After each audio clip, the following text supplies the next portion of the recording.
we're here today to talk about is this roster. So there were a lot of tough calls that we thought Bev Priestman was going to have to make. But Bev has named her 18-player squad, and big kind of broad strokes for me. I always like to say broad strokes on this podcast. First-time Olympians, Sydney Collins and Chloe Lacasse are in. Carl and Zadorsky, previous Olympians, are in as alternates, with Rose and Lisiane Proulx as that third goalkeeper. Olivia Smith does not make the cut, as well as I just mentioned Gabby Carl. That's a big one for me. And Viens, Lawrence, and Fleming are headed to another. So Claire, we'll start with you. What was your biggest surprise or your biggest takeaway from that roster announcement? I mean, there were some things that were absolute givens, right? I mean, their goalkeeper lineup, we don't even need to really talk about goalkeepers. That was, I think anybody would have predicted that that's how that would have landed. I think my biggest surprise is Collins being anywhere near match fit to make this final 18. And then the absolute complete omission of Olivia Smith, even as an alternate. And it was strange. I mean, it's, and I know I'm not a coach, and Rian would, if she wasn't literally driving right now, because I can see her driving in this picture, but if I know Rian will probably jump in from a coaching perspective, but it just strikes me as short-sighted to omit a young, promising player. And at the same time, in the roster announcement on TSN, I mean, Bev's talking about how much she wants to kind of like support the younger generation and invest in the younger generation. I'm like, but they're not there. Like, you didn't take them. And Olivia Smith's such a big part of that.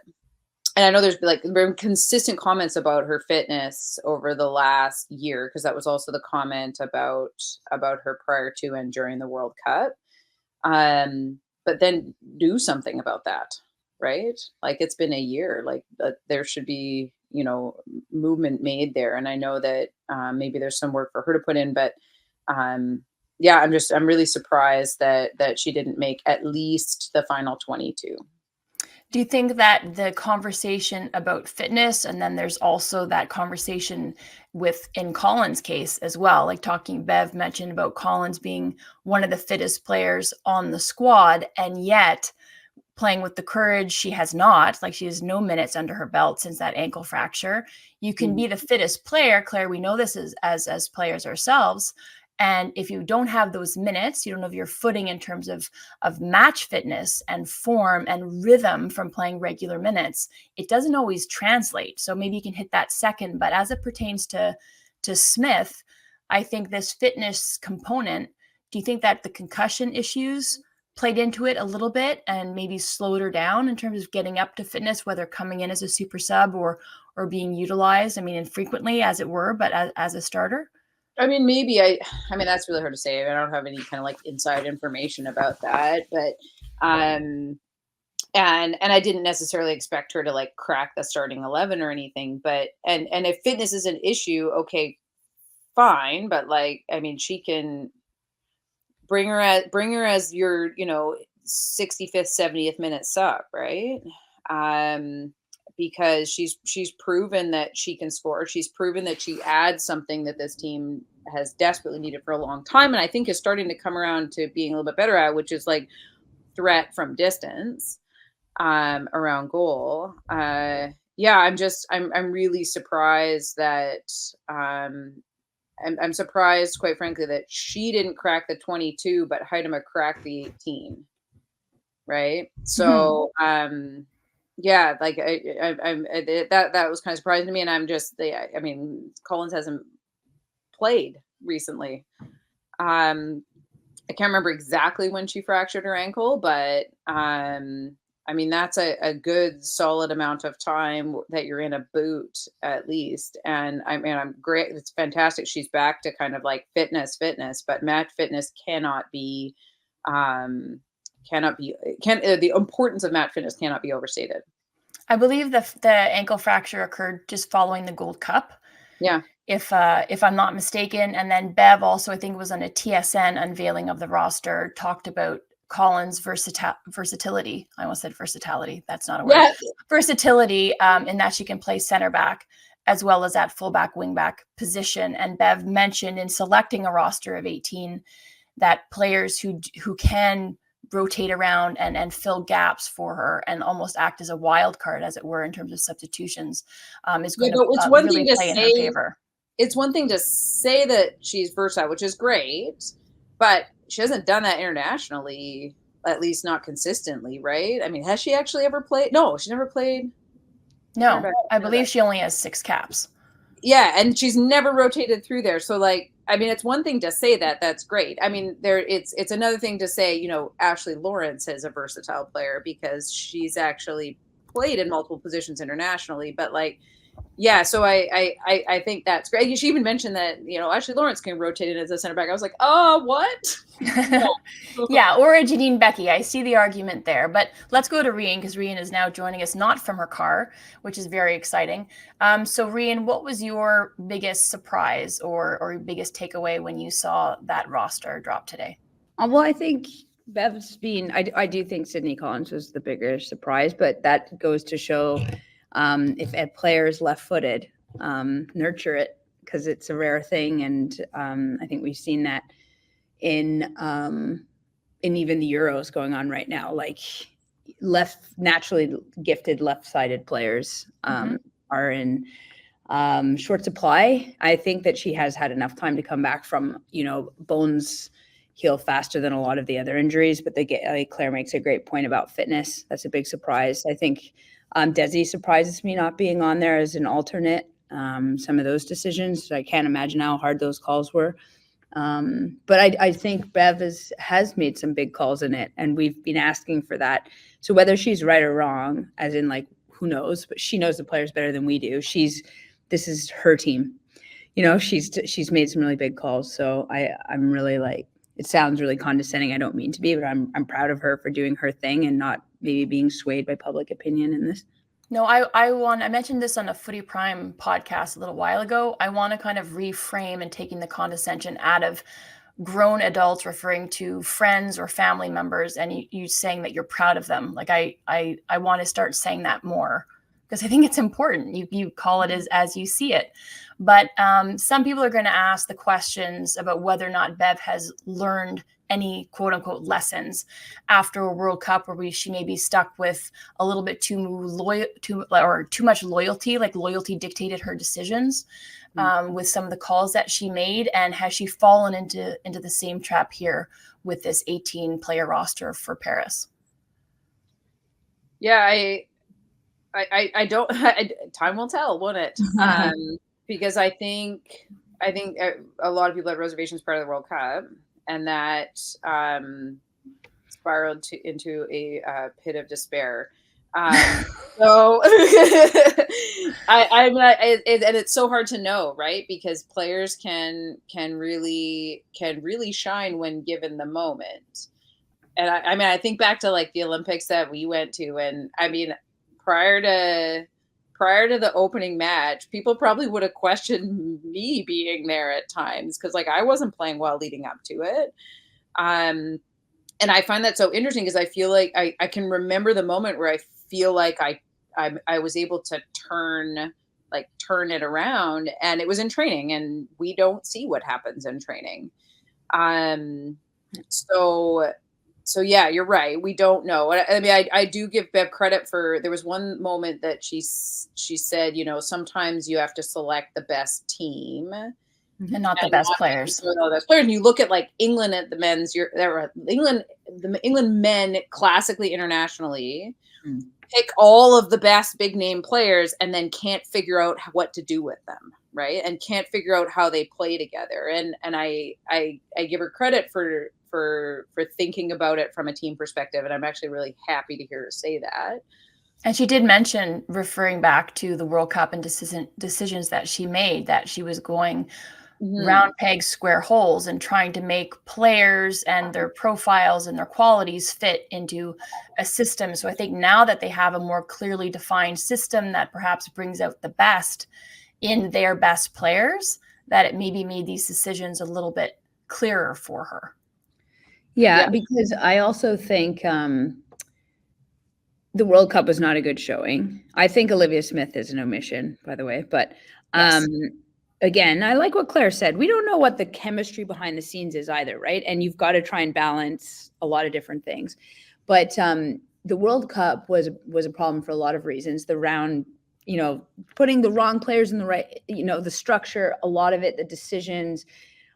She's a loyal person, Bev.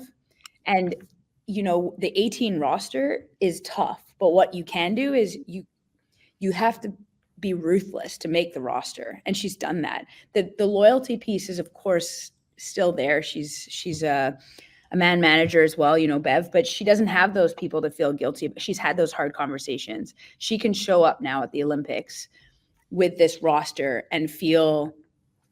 I mean, she will be connected to certain players, I'm sure, that she just trusts because she's built it. But a lot of them are starting from the same place. So I think that she's, in weird ways, she probably has more depth on this roster than she had before because she was nervous to change people before, and she's got to. So that's what I like about what she's done is is a very much her roster. She's not inherited this. She's not got it from John, who then to Kenneth to her. This is her roster. And there's a few names on there that have come through for the last years, but there's a lot of new faces that are playing for Bev. That's what they know, and she's giving them their opportunity. So I think this will be a completely different tournament than the World Cup. Although I think we'll always be talking about goals, but we won't let many in. And speaking of sticking with that loyalty kind of thread. Nichelle Prince and her selection, even though since she did her Achilles, has been plagued by injury, never seemingly at 100% fitness. Was scratched from that last matchup when she was playing with the Current against the Dash. Didn't get any minutes there. So that's also a big call in a sense, but is that less of a loyalty thing in Prince's case, say if we compare it to a Collins, who is much less experienced internationally, and more about a unique quality and profile that this system sorely needs in a really clearly defined focal point of the attack in that out and out number 9? Yeah, I struggle to see who would have filled her role. Like I think I think Prince makes the 18 kind of regardless with the makeup of that, this kind of 6 attacking players that she's chosen. I don't really see a scenario where Prince is excluded from that. I think that they've been at their best in this system with a healthy Prince by far. And it's just whether or not she can get there in 24 days. So it absolutely is a risk. I think there's a lot of risky stuff about this roster, but I mean, there's always gonna be risky stuff about an 18 player roster, right? And I mean, almost certainly they will need to use one of the alternates. I think I almost question more using Deanne Rose as one of the alternates. Because she has not performed well internationally recently, and has not looked herself at all since her Achilles injury. I would argue that both of them have not, and the blistering pace, but especially in Deanne Rose's case, has not returned to where it was pre-injury. Not returned to her pace, but also hasn't returned to sort of the willingness to take players on. Which was what was so great about her play before is how difficult she was to defend, and that isn't just pace and behind. That's I mean, her timing. That's a willingness to dribble out players, and that she's backed off that a little bit, and so I almost question that a little bit more, yeah. So I think the biggest question here, I don't know what the biggest question is. There's a lot of questions, but do you think then, Claire, to cut you off, were there a bit of an argument to have Heidema as an alternate instead of having Deanne Rose as the alternate there from a front runner's perspective? I mean, I think the front, we've talked about this before, you and I, is that their attacking players are quick but not fast, right? So there's a lot of quickness with Lacasse and Prince and Rose when they are at 100%, but they've lost that kind of like out and out speed. And so I'm not really sure. I mean, I would have probably taken Smith as an alternate at minimum. I don't you see Smith there as an argument in there. What are your thoughts on that, Rian? The alternates and maybe slotting in, and then Prince's value and the risk versus the reward in naming her to that 18. Well, you have a roster of 22, actually, right? The roster of 18 is at the Olympics. So Bev has talked, even on her call, she talked about speed, right? This is something Canada has. So like Janine Becky is speed as well. She just doesn't use it like those, like Deanne Rose and Nichelle Prince. They are runners. And I agree. I think Nichelle has been, even though they've both been struggling, has been playing better than Deanne. But I think that's the type of player that Bev wants. And if they're both in this like weird limbo right now, they both are. And so I honestly feel like if Nichelle's not meeting, she can absolutely just replace her with Deanne. And I think that that's maybe what she's done there. Because if you look at the alternates, Deanne's there for pace and experience, of course, but real pace. And has it come back? Well, we're not privy to that. I haven't seen her enough. Honestly, I haven't. And Nichelle, I was really impressed in the series I did see her because I thought that she's had a setback, but I thought she's not just back, but she almost looks like she's got a higher level of soccer IQ right now. Like she was playing more. Do you mean in the Brazil series, Rian, in the fall? I don't want to misspeak. Yeah, but she connected really well with the other front runners. And I would agree with that. I think that's what put her ahead of Deanne. I think that's what Bev's been watching. And then because they're both injury risks, like essentially she's covering herself because they do have a roster of 22 right now. It's a direct replacement before the tournament starts, right? She can do it in the tournament as well.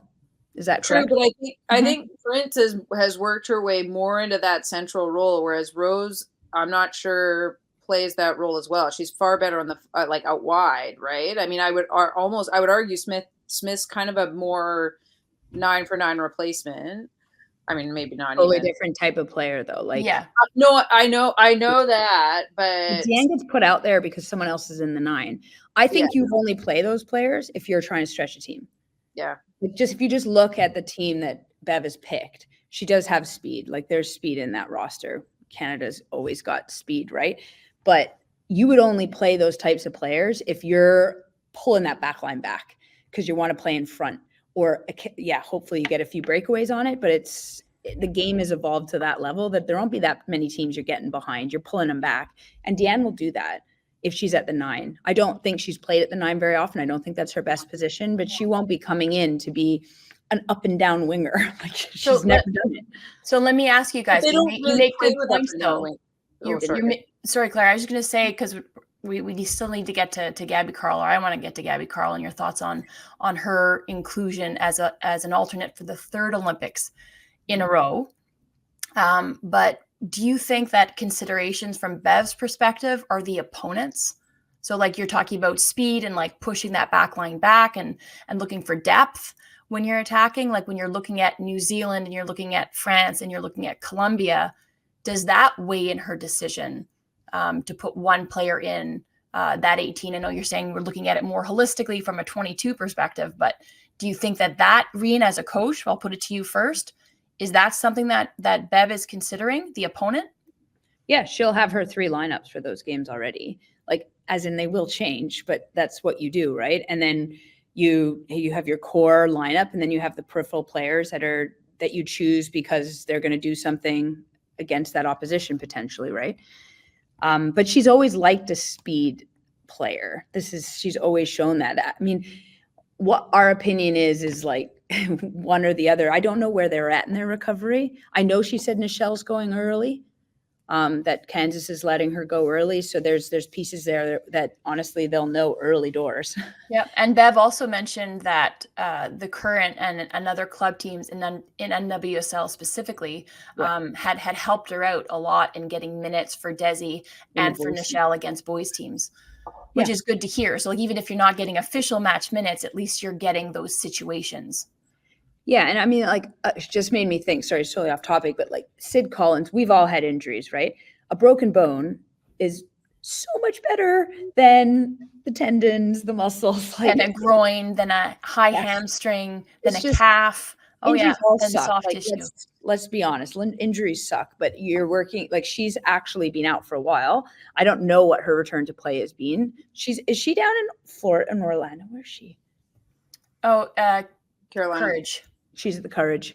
Yeah, I mean, but like, Bev mentioned that she's been in Toronto training. Is so that they've correct? let her train there. I don't know what that is, but it'll be really interesting. Like, left-footed. I think Claire brought up England, right? And Mhm. the Euros, and all Got this Trippier in there, yeah. here and there, and like all the challenges. Like, when she started playing for Canada, gave us something completely different on the left that we haven't had. Like, Chappie's left-footed, but she was a defending left fullback. And Yes. Gritty is anything, like, huge Chappie fan, but that's not what Sid plays. And so you had an Ashley Lawrence and a Sid Collins delivering almost lethal crosses on both sides equally at that time. And I thought that was so exciting. So you can see why Bev has made, I think I can see why Bev's made that decision. Yeah, and then Collins and Rose being included in those important matches against Jamaica to qualify to Paris in order to defend the gold medal. They were key to unlocking that tactical fluidity, right? That versatility, and like Bev being brave was by way of those two players, in a sense. And then to your point about the left-footed, my daughter Evie is a lefty. She writes lefty, she throws lefty, but strangely and vexingly on the soccer pitch, she's right foot dominant. Just like put a weight around her right foot. And so she has to, like. No, I know. I'm going to be working that. Okay, so I promised that we would wrap this up really quick. So last thing before we say bye, Bev talked about the difference, or the leaving Gabby off that 18, bringing her as an alternate. She said that Sydney Gabby choice was hard, but it came down to one or the other, and that Gabby has closed the gap, and that she trusts Gabby, and that she's got great character. And that's obviously a consideration and something that's so crucial to those four who are really, I mean, yes, they're part of that wider roster, but they are on the outside looking in. So do you guys have any thoughts on one or the other, or Sydney Collins versus Gabby Carl, and Gabby being left off yet again? Yeah, must have been a really hard decision. And again, we don't have a lot of like inside information about a lot of it. I mean, I thought Sydney Collins was very impressive prior to her injury. And yeah, I agree. Breaking bones a lot better, but that doesn't mean the recovery doesn't take a long time, right? And the recovery from, to get to kind of maximal bone healing and make sure that you don't have any kind of residual pain. What are you, a doctor? That's time. I've heard that non-zero times. That's time out from playing soccer. So it's not like it heals super fast, right? Like, she's still, I just worry about match fitness there. Yeah. I like Collins better than Carl in that position, like as an overarching thought. I think she's a bit more willing to get forward in that position, but I just worry about match fitness. And Rian's right. It's not an 18-player roster. You're thinking of it you have to think of it as a 22-player roster. There's just a point where you get locked in. Now, I had a look at the rules, and it's not actually super clear, but if I recall, it's like there's a point where you're locked in, and I thought it was like game one, you're locked in, and then you can't. I think it's after group stage or something, because I can't remember what it was. Anyway, I'd have to have a close look at it. We made changes in London. We made 2 changes, but through the group stage. I think it might be the knockout stage, but that could have changed, right? Like, things are changing. Yeah, because like I said originally, like Carl, this is their 3rd time being named to an Olympic roster, but as an alternate. But then the previous 2 Olympics, she ended up featuring as part of the 18. And she might, we don't know. Yeah. Is Collins like hanging on a match fitness edge here? And so we don't know. She may actually play a more prominent role. So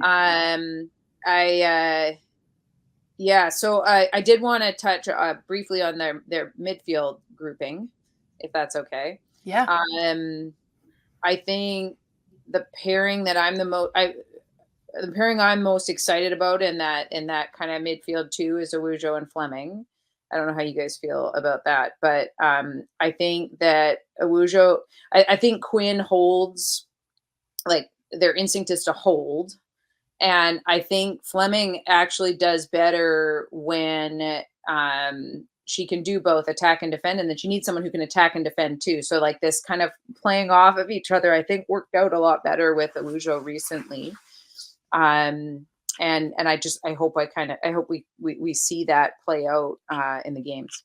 Yeah, and then Rian, to your point about being disappointed that Desi's not included anywhere there, Bev talked about that on the presser and just said, the formation that they're playing with the two in there need to have that versatility and then need to have kind of that hybrid, more box to box profile versus if it was a 3, then you get somebody who's more like that pivot, that holder. That, in her mind, following the last series, she was thinking, Desi was in there and that she was not in with the shout, but that she was higher up that depth chart in terms of the midfield. But I really like that, Quinn has moved off that injury list and is in there and was the player of the game, I believe, for Reign, where it was their free kick that ended up glancing off a Gotham head that led to a 99th minute equalizer. So good to see for them. I think key cog and key profile in the middle of the park. So maybe Rian, just quick thoughts on that and then we'll wrap. I think that's why Gabby isn't on the roster is because of how slow our midfield are. Like Sammy has got speed, but but it's not a fast midfield. It's a hardworking group of players that are, sort of, I think Claire said cog, but they're not speed demons. So she's got to get speed around them. And that, unfortunately, like Gabby is a much more technically and tactically astute player, I would say, than Sydney Collins so far, because Sid is still learning that. But she's speed. And to be honest, Bev has never, I know, rates her as a player and person and character, but hasn't rated her very highly as a player in her lists. Like she's never been a starter if everyone's healthy. She's never shown like, oh yeah, she's an automatic on a list ever. So I'm not surprised. I think Gabby is almost a victim of her own professionalism. I've known her for a long time and she's such a good character. She's such a good character that sometimes, I'm not saying Bev did this, but sometimes she gets overlooked because it's easier to overlook good character sometimes because you don't put up with anything. Like she's just gonna like be really upset about it and deal with it on her own and then be back being a top teammate. So I've known her for a long time and so impressed with her in so many ways. And it's good to see her getting significant minutes in the NWSL. And I'm not surprised at all that Sid has made the team ahead of her. Any final thoughts from you, Claire? I hope they score goals. in the run of play, I hope they score goals, and I actually I'm not being facetious when I say that. I really do hope that this team finds their scoring feet. And who do you think it's going to be? What's that? Who do you think it's going to be? Michelle Prince? No. I don't. That would be fantastic. That would be fantastic. It would be great for if Janine Becky was able to find that touch as well. I mean, I've in the formation they play, I actually like Becky better as a wing back, but I mean, surprisingly, they now have several players who can kind of slot in at that position, so she may not necessarily be needed there, and that does pull some pace out of the front. But I really do hope that someone goes on a tear. I think it's got to be Adriana Leon, doesn't it?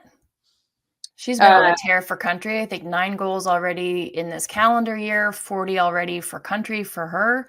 And I like the fact, and we're talking about players that Bev doesn't historically or throughout her era has rated, is Evelyn Vienne. So I was very happy and relieved to see Evelyn crack that roster, and then hopefully she gets some minutes because she's a true poacher and can get this team some goals. Hasn't yet proven it on the international stage, but you could argue that hasn't really received the meaningful minutes in order to try and do it.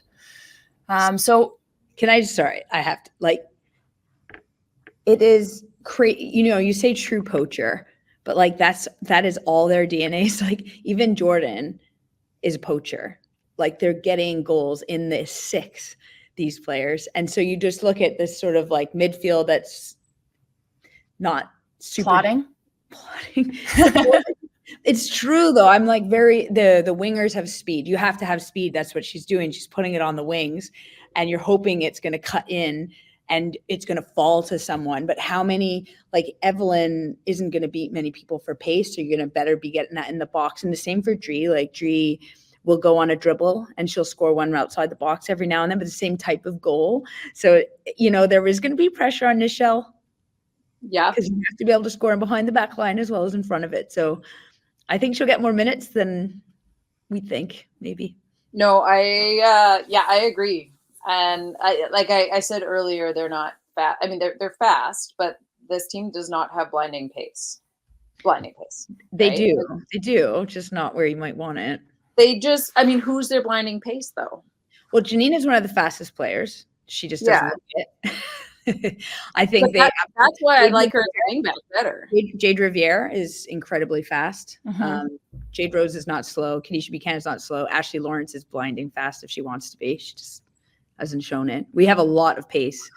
Yeah, but argue that they're fast, but not like they don't have the blinding pace. Like they don't have somebody who can just who are you thinking about blinding pace? I don't know. I'm thinking about Deanne Rose prior to her Achilles injury. There we go. I'm thinking about Deanne Rose when she was healthy, and but Deanne is not as fast as Janine. I don't think. I think they're pretty close with their speed. It just looks different.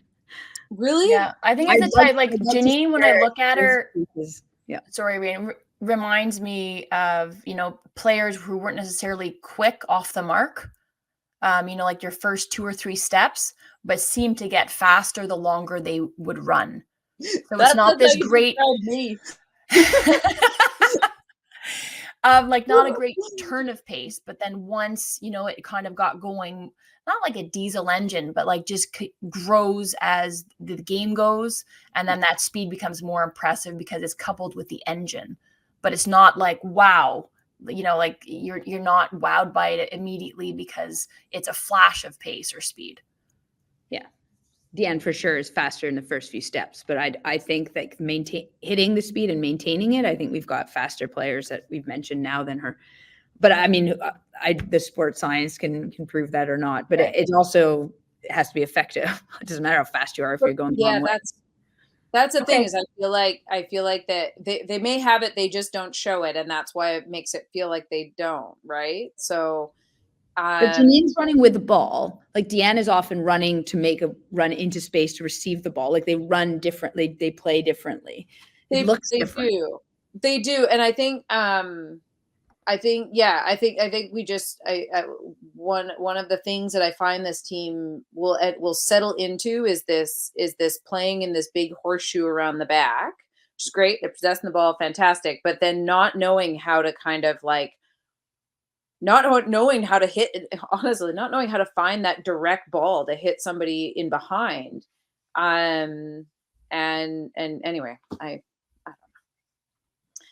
Maybe that will come. All right, so call it before we wrap here. Who will score the first goal for Canada at the Olympics? Claire. Michelle Prince. Okay, Rian says Prince. Claire. I would agree. I think it'll be Prince. Okay, I'm going to say Leon. I thought mine was controversial. What's that? I thought it was being controversial, and then Claire agreed with me. That's good. I know. I'm not saying it's not controversial. I'm going with it. Okay. Yeah. I'm going to go to Jordan then. I'm going to go to Jordan just because so we all have someone different. Jordan. Hide him up. Except she didn't make it, did she? Yeah. She made the 18. She did? Yeah. I didn't think she made it. Yeah, she made the 18. That's why I thought that she didn't make it. And I was very, very perplexed as to why this wasn't a bigger talking point. No, and that's why I said I was surprised Smith didn't make the 22, but Heidema cracked the 18. I completely missed it. That's a good way to end. Yeah. No, I know. Come listen to the broadcast for all the insight and well-informed points. So the former and not the latter. I was prepping for the Canada Day barbecue while I was watching TSN. I'll use that as my excuse. I don't know. All right, I was you guys. packing for a camping trip, and it's chaos. Well, thank you for making the time. It's always great to talk to you guys and hear your opinions and your insights. So like, listen, subscribe to Footy Prime on YouTube and socials. We are footyprime.com for all our takes, our swag, One Ball Gin. Check it out. It's very tasty. And keep broadening your horizons. Cheers for listening.